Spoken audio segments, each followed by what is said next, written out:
ರಸ್ತೆ ಬಂದ್ ಮಾಡೋ ಅಟಾಟೋಪಕ್ಕೆ ಬಿತ್ತು ಕಡಿವಾಣ.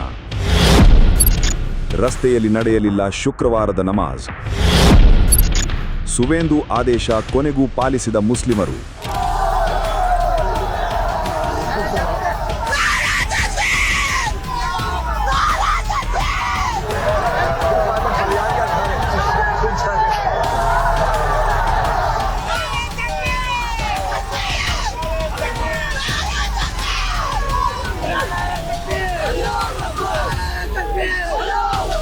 অনেক হয়েছে জুলুমবাজি, অনেক হয়েছে, আমাদের উপর জুলুমবাজি হচ্ছে অনেক. ಪಶ್ಚಿಮ ಬಂಗಾಳದ ಬಹಳಷ್ಟು ನಗರಗಳಲ್ಲಿ ಕಳೆದ ವಾರ ಕಂಡುಬಂದ ದೃಶ್ಯ ಇದೆ. ಇದಕ್ಕೆ ಕಾರಣ ನೂತನ ಮುಖ್ಯಮಂತ್ರಿ ಸುವೇಂದು ಅಧಿಕಾರಿ. ಇನ್ನು ಮುಂದೆ ರಾಜ್ಯದಲ್ಲಿ ರಸ್ತೆಯ ಮೇಲೆ ನಮಾಜ್ ಮಾಡೋ ಹಾಗಿಲ್ಲ. ಕಾನೂನಿಗೆ ವಿರುದ್ಧವಾಗಿ ಆಜಾನ್ ಮೈಕ್ ಕೂಗಂಗಿಲ್ಲ. ಬಿಜೆಪಿ ಸರ್ಕಾರ ಹೊರಡಿಸಿದ ಈ ಒಂದು ಆದೇಶವನ್ನು ವಿರೋಧಿಸಿ ಮುಸ್ಲಿಮರು ಬೀದಿಗಿಳಿದಿದ್ದರು. ಅಸಾನ್ಸೋಲ್ ನಗರದಲ್ಲಂತೂ ಪೊಲೀಸ್ ಸ್ಟೇಷನ್ಗೆ ಬೆಂಕಿ ಹಚ್ಚಿದ್ದರು.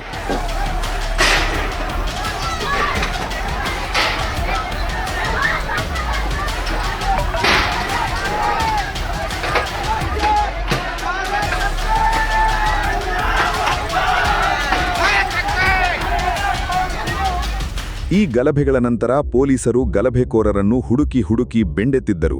ಇದರ ಪರಿಣಾಮ ನಿನ್ನೆಯ ಶುಕ್ರವಾರದ ನಮಾಜ್ ವೇಳೆ ಕಂಡುಬಂತು. ಪ್ರತಿ ಶುಕ್ರವಾರ ಬಂತೆಂದರೆ ಪಶ್ಚಿಮ ಬಂಗಾಳದ ವಿವಿಧ ನಗರಗಳ ಜನನಿಬಿಡ ರಸ್ತೆಗಳು ಬಂದಾಗುತ್ತಿದ್ದವು. ರಸ್ತೆಯಲ್ಲೇ ನಮಾಜ್ ನಡೆಯುತ್ತಿತ್ತು.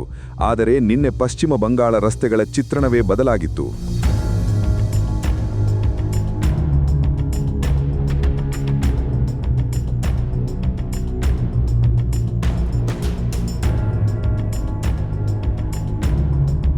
ಅರೆ ಹೌದಲ್ಲ, ರಸ್ತೆಗಳು ಎಂದಿನಂತೆ ಕಾಣ್ತಾ ಇವೆ.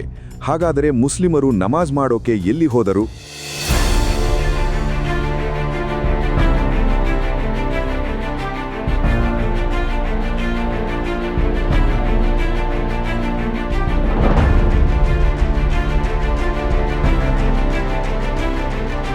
ವಾಹ್, ನೋಡಿದರಲ್ಲ, ನಮ್ಮ ಮುಸ್ಲಿಂ ಬಂಧುಗಳು ಫುಟ್ಪಾತ್ ಮೇಲೆ ನಮಾಜ್ ಮಾಡ್ತಿದ್ದಾರೆ.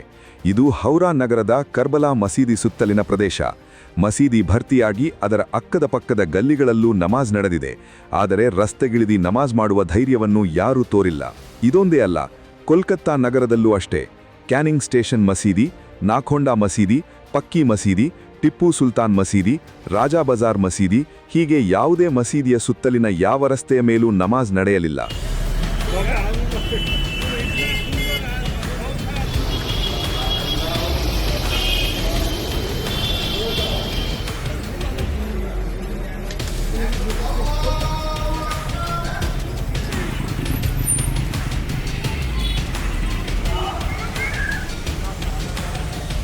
ಅಷ್ಟೇ ಅಲ್ಲ, ಮಸೀದಿ ಮೇಲಿನ ಧ್ವನಿವರ್ಧಕಗಳು ಸಹ ಲೋ ವಾಲ್ಯೂಮ್ನಲ್ಲಿ ಆಜಾನ್ ಹೊರಡಿಸ್ತಾ ಇತ್ತು. ಕೆಲವು ಮಸೀದಿಗಳಲ್ಲಂತೂ ಸಂಪೂರ್ಣ ಸ್ತಬ್ಧವೇ ಆಗಿತ್ತು. ದೇಶದ ಕಾನೂನು ಎಷ್ಟು ಪ್ರಭಾವಶಾಲಿ ಅನ್ನೋದನ್ನು ಈ ವಿದ್ಯಮಾನಗಳು ತೋರಿಸಿಕೊಟ್ಟಿವೆ. ಕಾನೂನು ಪಾಲಿಸಲು ರಾಜ್ಯ ಸರ್ಕಾರಗಳು ಗಟ್ಟಿ ಮನಸ್ಸು ಮಾಡಿದರೆ ಯಾವುದೂ ಅಸಾಧ್ಯವಲ್ಲ. ಬೇಕಾಗಿರುವುದು ರಾಜಕೀಯ ಇಚ್ಛಾಶಕ್ತಿ ಅನ್ನೋದನ್ನು ಸುವೇಂದು ಸರ್ಕಾರ ತೋರಿಸಿಕೊಟ್ಟಿದೆ. ನೀವೇನಂತೀರಿ?